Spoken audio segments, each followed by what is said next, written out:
আল্লাহর প্রশংসা আলহামদুলিল্লাহ। রসুল সাল্লাল্লাহু আলাইহি সাল্লামের প্রতি দুরুদ ও সালাম সাল্লাল্লাহু আলাইহি ওয়াসাল্লাম। ভাই দোস্ত বুজুর্গ, আজকে একটা বিশেষ ভিডিও শুরু করছি।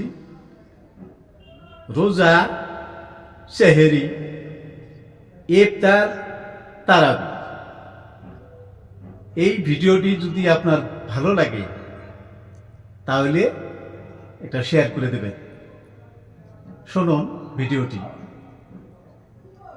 রোজা একটা নফসের জন্য বৃহৎ একটা সাধনার কাম।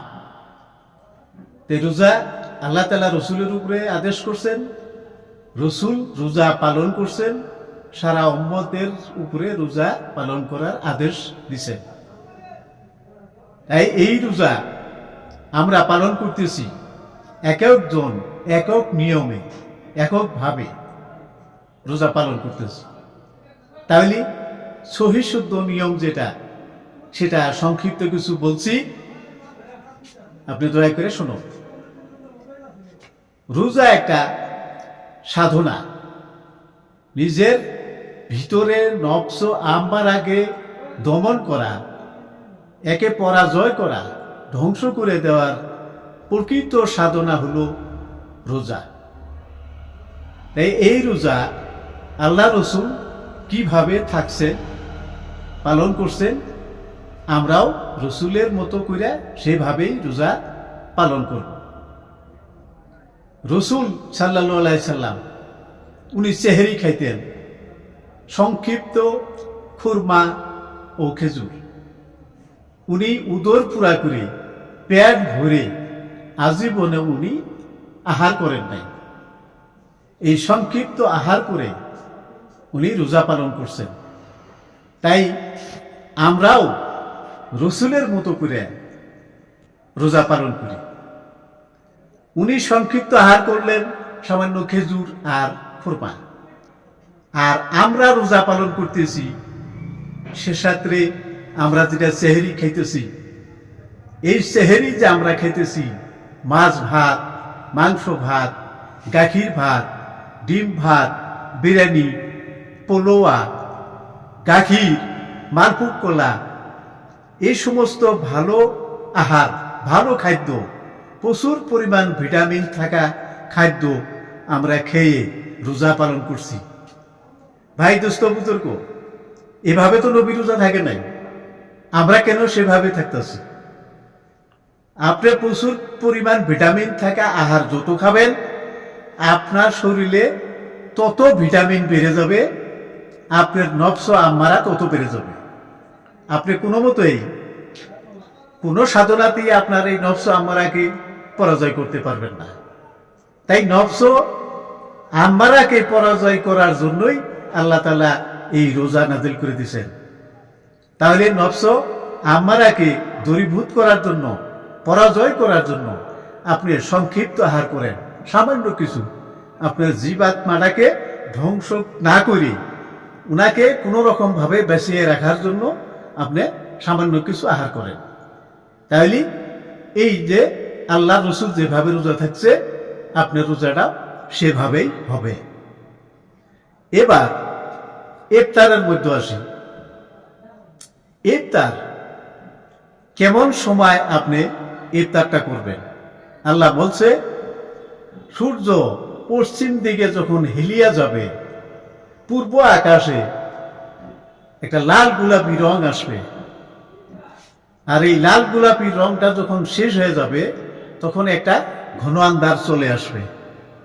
ঠিক এমন সময় আপনি ইফতার করার জন্য কিছু আহার সামনে নিয়ে বসে যান, আর রসুলের নামে আপনি দরুদে মুহাম্মদি পাঠ করুন।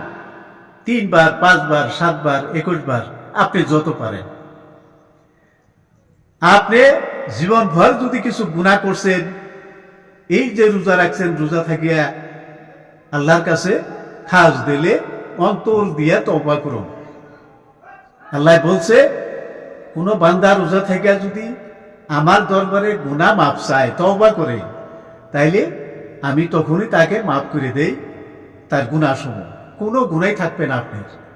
তাহলে আপনি ইফতারি সামনে নিয়ে রসুলের নামে দরুদ পড়লেন, তওবা করলেন, এবার আপনি মোনাজাত করে আল্লাহর কাছে আপনার এই রোজা রসুলের উসিলা করিয়া পৌঁছাই দেন, তাহলে আপনার রোজা তাড়াতাড়ি আল্লাহর দরবারে যায় হাজির হবে। আল্লাহর তরফ থেকে আপনার উপরে তাড়াতাড়ি করে এই রোজার বদলা রহমত এসে যাবে।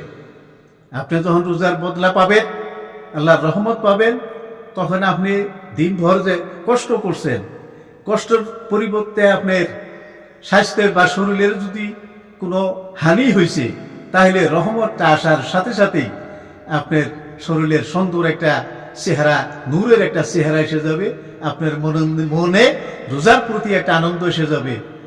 তো এইভাবে আপনি রোজা ইফতার করেন, তাহলে আপনার সেহরি হইল, রোজা ইফতার হল। এবার আপনি ইফতারের পরে পানাহার করে তারাবি নামাজ পড়েন। দেখেন তারাবি নামাজ কিরকম। তারাবি শব্দটা হইল আরবি ভাষা, এর বাংলা অর্থ হচ্ছে ধীরে ধীরে নামাজ পড়া। আমরা দেখতেছি বর্তমানে মসজিদে যে আলেমরা এই তারাবি নামাজ পড়াইতেছে, তারা এমন ভাবে এত স্পিরিটে এই তারাবি নামাজ আদায় করতেছে, আধা ঘন্টার মধ্যে 37 রাকাত নামাজ ক্লিয়ার করে দেয়। পুরে একদমে আলহামদুল সূরা, একদমে আলাম তারার সূরা, ফটাফট রুকু সেজদা, সেজদা এদিক ওদিক সালাম ফিরাইয়া নামাজ শেষ। তো রসুল সাল্লাল্লাহু আলাইহি সাল্লাম নিজেও তারাবি নামাজ পড়ছেন। উনি সাহাবাদেরকে সঙ্গে দিয়া উনি রাতভর তারাবি নামাজ আদায় করছেন। তারপরে তাহাজ্জুদ পর্যন্ত সীমা নিছে উনি তারাবি নামাজে। তো আমরা দেখতেছি এইভাবে আমাদের মসজিদে নামাজ হয়। ভাই দোস্ত বুজুর্গ, এইভাবেই তারাবি নামাজ পড়লে আপনি নামাজ কবুল হবে কিনা এটা আপনি নিজেই একটু বিবেচনা করুন। তারাবি নামাজ আপনি ধীরে সুস্থির ভাবে আদায় করুন। আপনার রোজা ওর তারাবি নামাজ আল্লাহর কাছে পৌঁছে যাবে। আপনি তারাবি নামাজ যখন পৌঁছে যাবে, তখন আপনি আল্লাহর একজন খাস বান্দা হয়ে যাবে, মুমিন বান্দা। আপনার উপরে অনাবরত আল্লাহর রহমত বর্ষণ হতে থাকবে।